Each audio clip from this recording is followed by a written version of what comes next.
Hello, fellow users. This is DVD Collector 1986 here. This is going to be a very different video. Um, Y'all can see my dog back there behind me on my bed. Um, she's got a few health problems. Like I said, this is going to be a very different video. I'm trying to keep it together, trying to stay positive despite some of the issues and problems going on with her. I'm trying to stay, like I said, positive and optimistic. Um, However, she is 12 years old, so that has to be taken into consideration. But I just wanted to take a moment here, take a few moments, a few minutes, and just talk a little bit about what's going on. Um,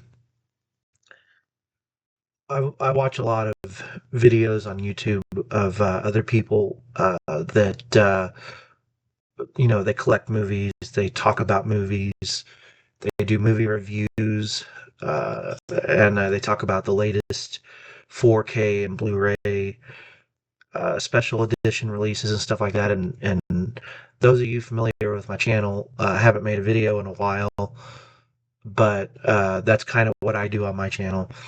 But I'm not going to mention specific names. Again, I don't know these people personally, but I do watch their channels. But there are several individuals I watch on YouTube who have, within the last year or two, have lost pets of theirs. And obviously, they've done videos talking about it. That's a car driving by. But they talked about how hard it was for them. And not that they're going to see this video or anything, because they don't really know me. They see my comments sometimes, but that's about it. But I had a Chihuahua uh, he was a stray I took in probably in 2006 around the summertime. And his right hind leg was very badly uh, injured. He was dragging it around. It had been broken at some point, but had healed, but it didn't heal correctly. And his gums were pale. And so I took him in, and to make it easier, I actually had his leg amputated, which in the end served him quite well. He got around very well, which is 3 legs. Other than losing his leg, I spoiled him rotten. He had a very, very good life. Uh, and Anyway, he unfortunately was already an older dog when I found him. And I was blessed to have him for 8 years. So 8 years later, in the year 2014, and yes, I still remember the exact date.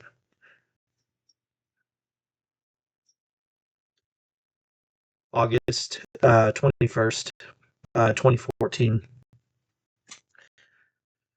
I had to make the hard decision to put him to sleep because he had injured his back, and as a result, he had had some pinched nerves in his spine, and they weren't really sure a surgery would fix the problem anyway. But even if they could do a surgery, he was old. He had gray hair all over his face and stuff. He was an older dog, and they said even if he survived the surgery, he'd have to be very careful. I would have to watch how he moved and how he did things physically from that point on, because his back would be even more compromised even if they did a surgery. So I thought, I'm not gonna, as much as I wanted to keep him and have him around longer, I didn't want to put him through that torture of a surgery that he may not even survive. And then I'd have to be real careful with him after that. He wouldn't have the same quality of life. He wouldn't enjoy it.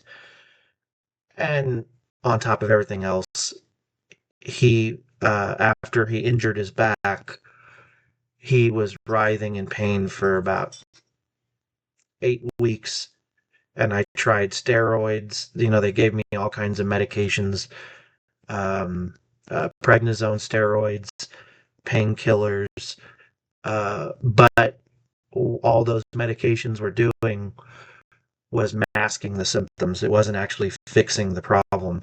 And I finally realized that there was not really any way to fix what was wrong with him.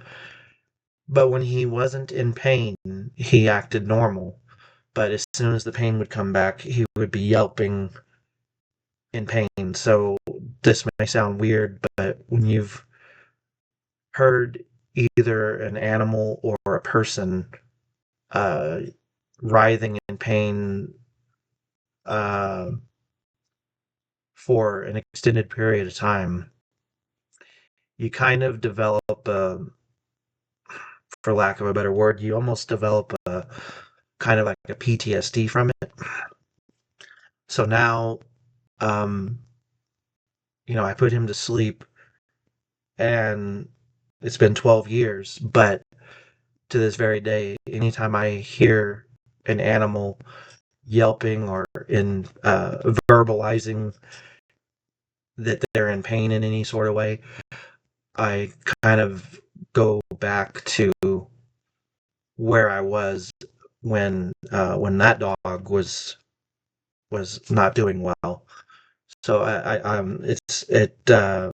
it bothers me to listen to other animals in pain because it takes me right back. But so I put him down, and then I was like, I can't go back home to my apartment.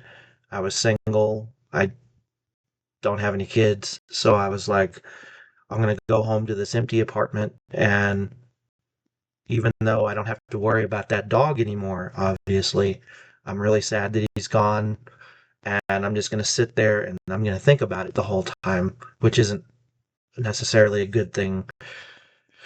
So I decided the very next day, August 22nd of 2014, I went to the pound and I got that dog.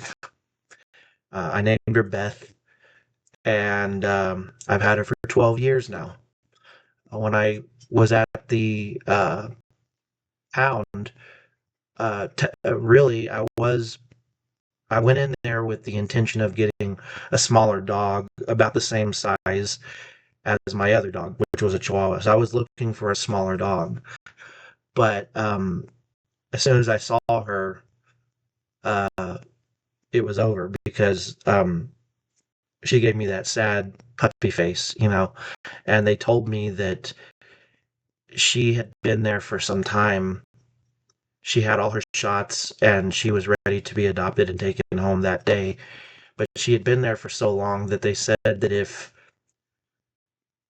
nobody adopted her within the next 7 days, that she was on the list to be put to sleep.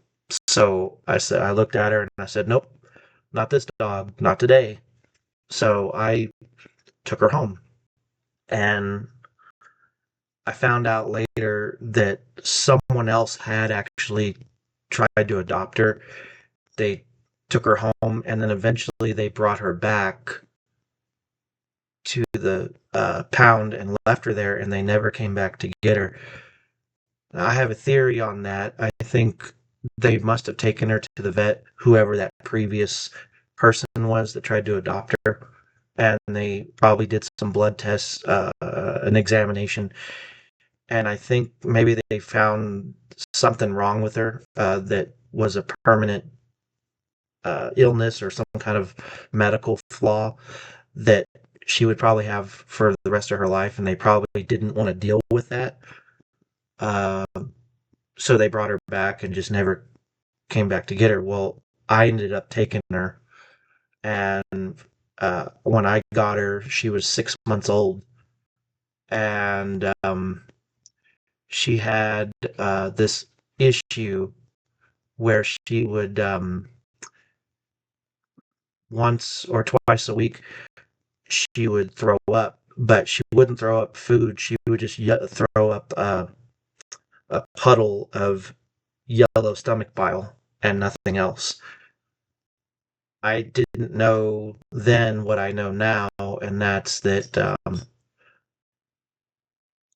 issues with the stomach and especially issues involving stomach bile and the production of stomach bile is directly linked to the liver.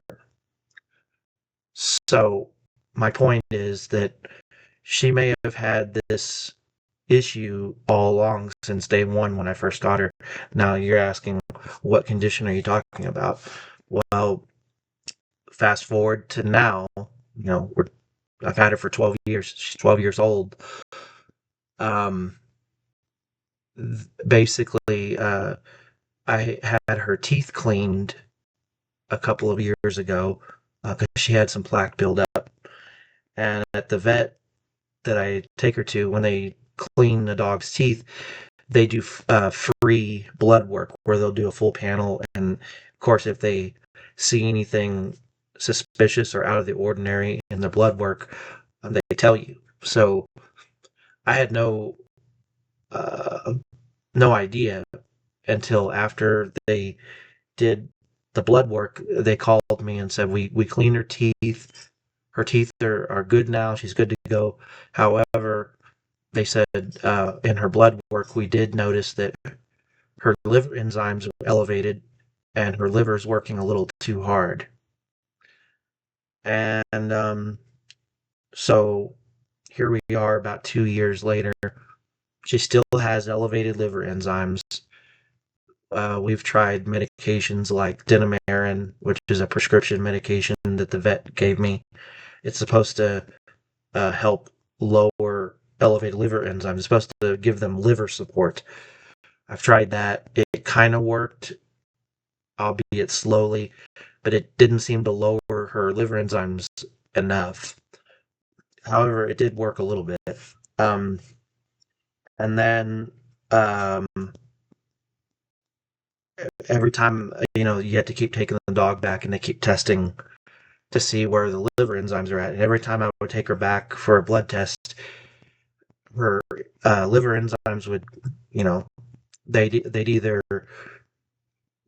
be higher or maybe they would go down some, but it was always up and down, up and down, up and down. And whether they were lower or higher, regardless, even when they were low, they were still too high. They were still higher than they were supposed to be. So, for all I know, she may have had this liver issue all along, and I didn't even know. And now she's considered an older senior dog. And so um, she still has the liver problem. And then on top of everything else, she's developed a cough. Not a constant cough, just every once in a while she'll cough a little bit. And I'm hoping that it's not a heart issue, because sometimes if a dog has a heart problem, that can be an indicator of heart problems when they cough. But the vet was pretty confident that in the case of my dog, that she has bronchitis, so they're giving her some antibiotics for that. Her cough still hasn't entirely gone away, but it's only been a few days and she isn't done taking the antibiotics yet. So we'll see what happens with that. I'm hoping that her cough goes away, that the antibiotics take care of that. But I've tried everything. Like I said, with the liver, I've tried Denamarin. I've tried um, there's some other medication called Ursidol, I think is what it's called. They said that medication tends to work pretty good to help dogs with liver problems. However, of course, in the case of my dog, every time I gave her that medication, it made her sick to her stomach and she couldn't hold anything down. So even if that medication was effective, I'll never know because every time my dog took it, she would throw up. So I tried those two medications, and when you love your pets, you'll try just about anything because they're like a member of your family. And so I turned to home remedies and like natural supplements. Well, there's a supplement called milk thistle, um, and I bought a bottle of it from that pet website called Chewy. And it says on the bottle you don't need a prescription for it. It's a supplement, and it says on the bottle according to your how much your dog weighs, how much you're supposed to give your dog in a single day. So I gave her that uh, for a while, and it actually cut her liver enzymes in half.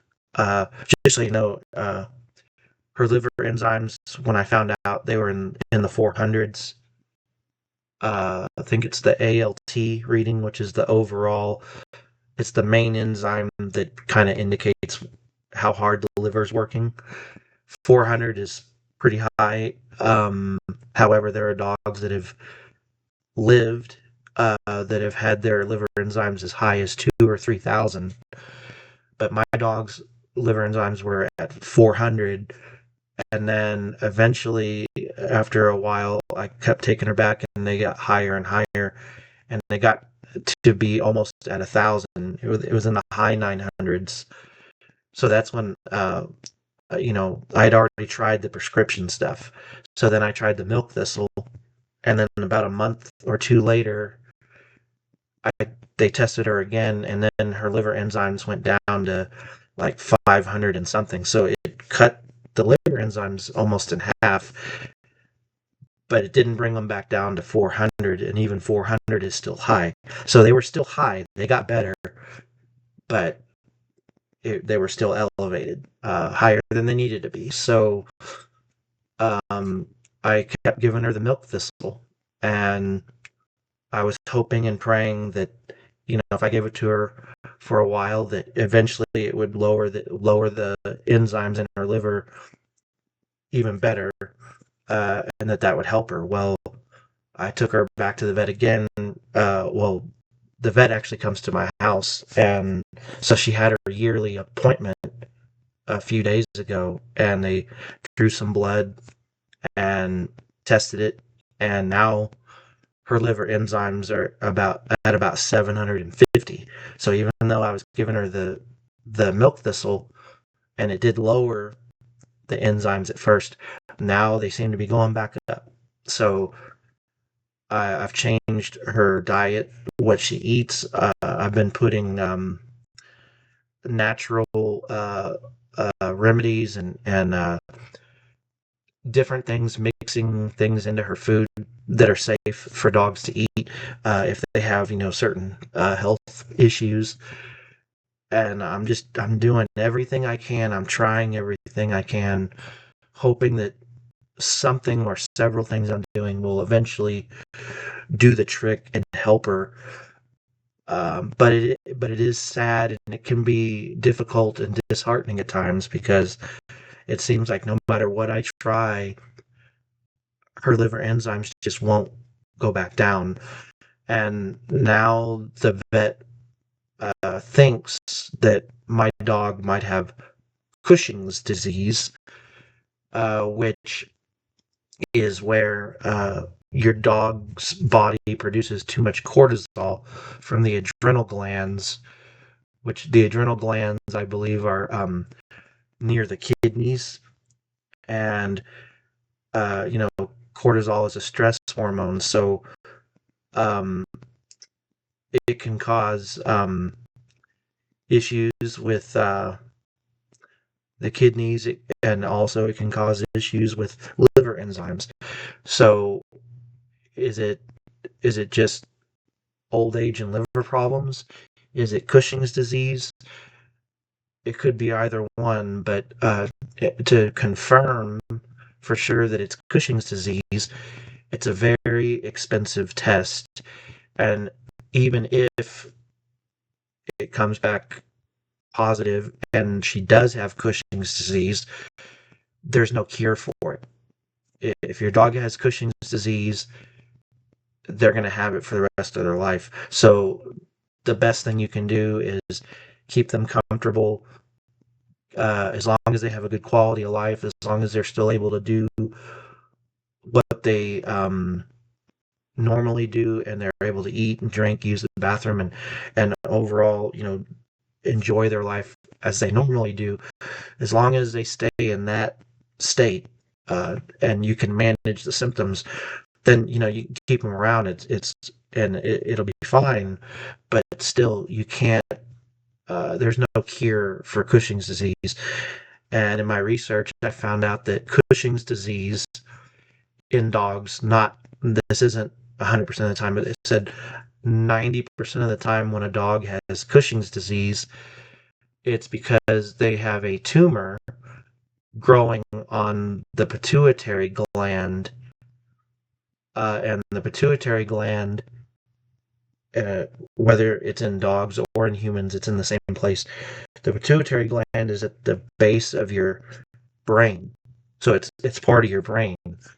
So there's no surgery they can do to remove the tumor. Now the tumor itself is usually, they said 90% of the time it's a benign tumor. It's not malignant. It's benign. But because there's a tumor growing on the that part on that part of your brain there, um, it causes the body to produce more cortisol, which is the stress hormone, which then the elevated stress hormone then affects the liver by elevating liver enzymes, and then you'll start noticing things with your dog like excessive panting, even when it's not hot. They'll act like they're like hot all the time. And usually it'll be accompanied by excessive drinking. They drink a lot of water, increased appetite, and they pee a lot, more so than usual. So my dog doesn't necessarily have all of the symptoms of Cushing's disease, but she does do panting. Um, she does sort of have an increased appetite, but a lot of dogs just like to eat anyway. And as far as drinking water, as far as I know, she seems to drink a normal amount of water daily. But like I said, it could be Cushing's disease. It could be just a liver issue.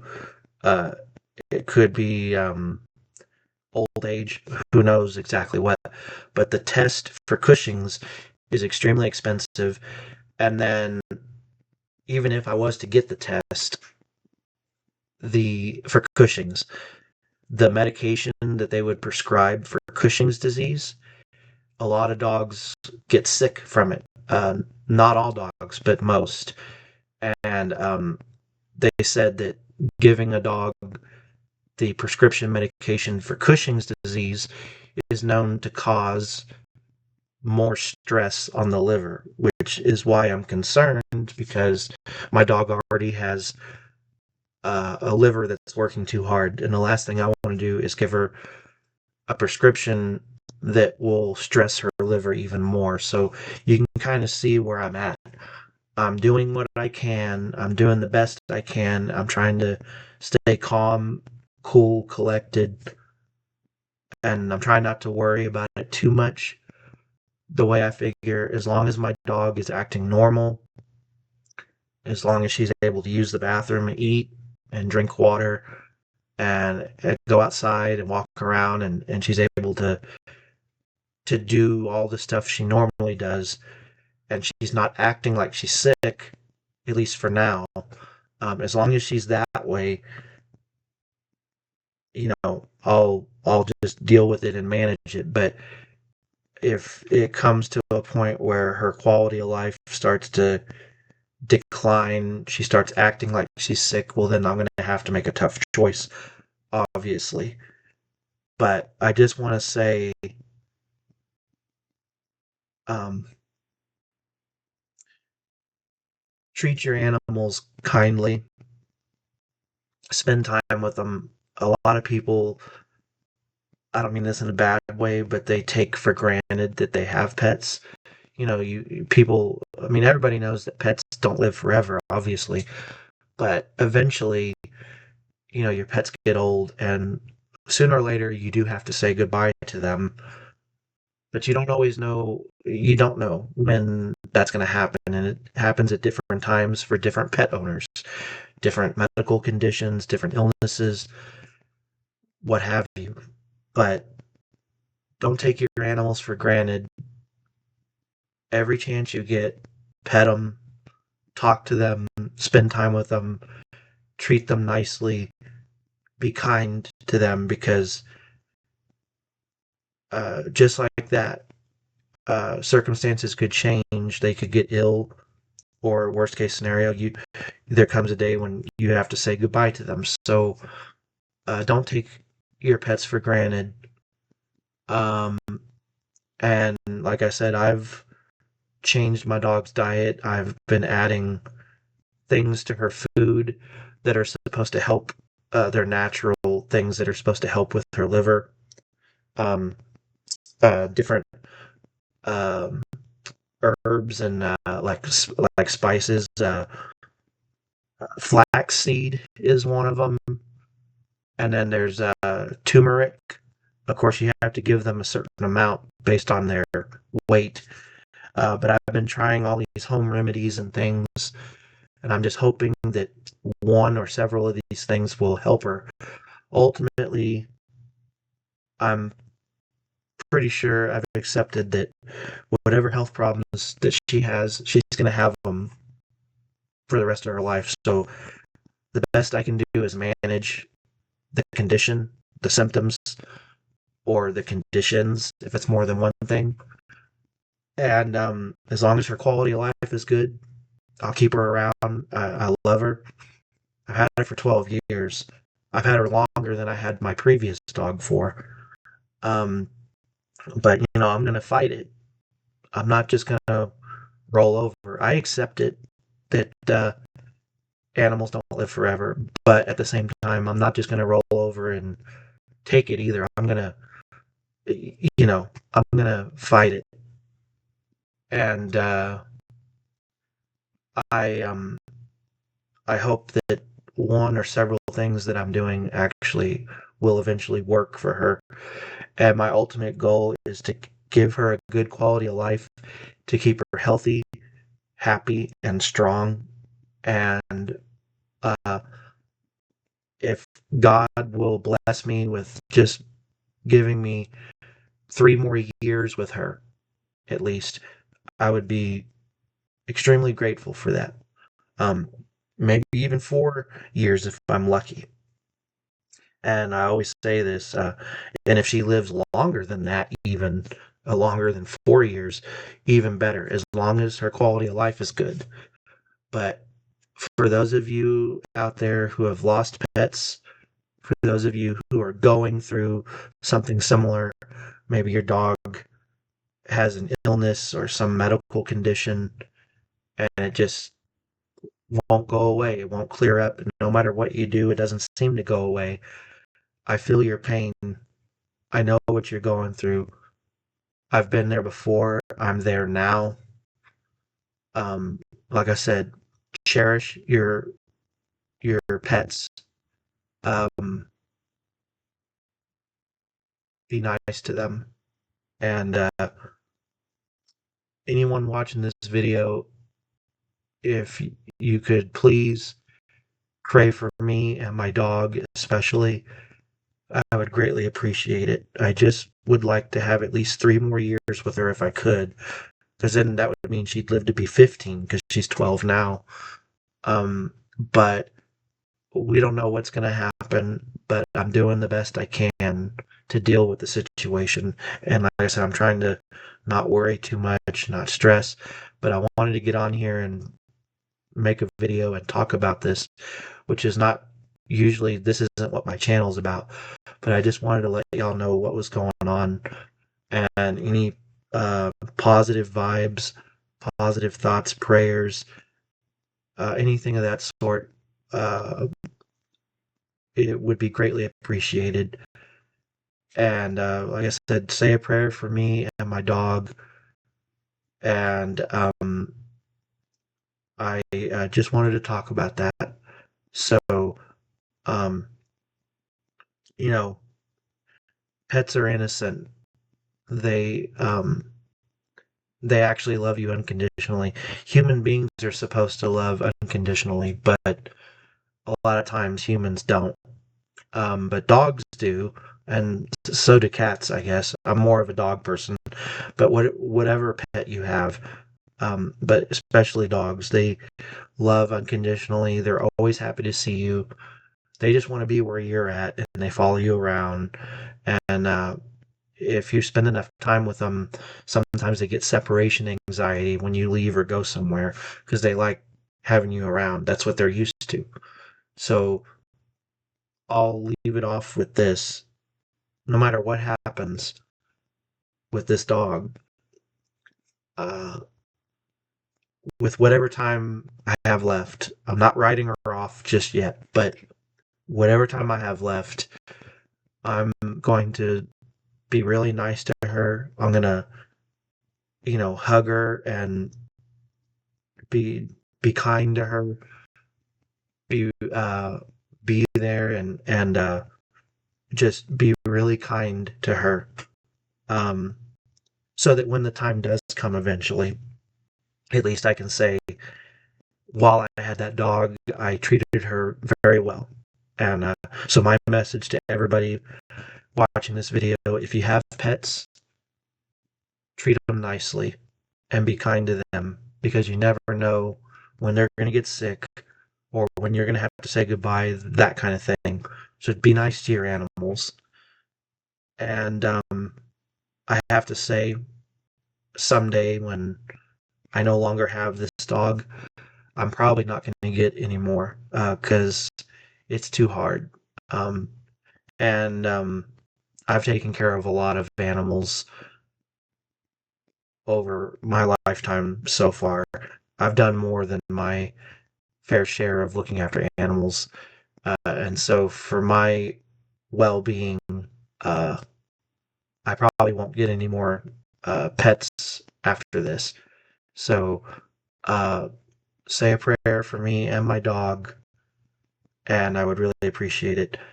Y'all take care, and I will see y'all on the next video. I don't know when the next video will be, but I'll be seeing y'all. Thanks.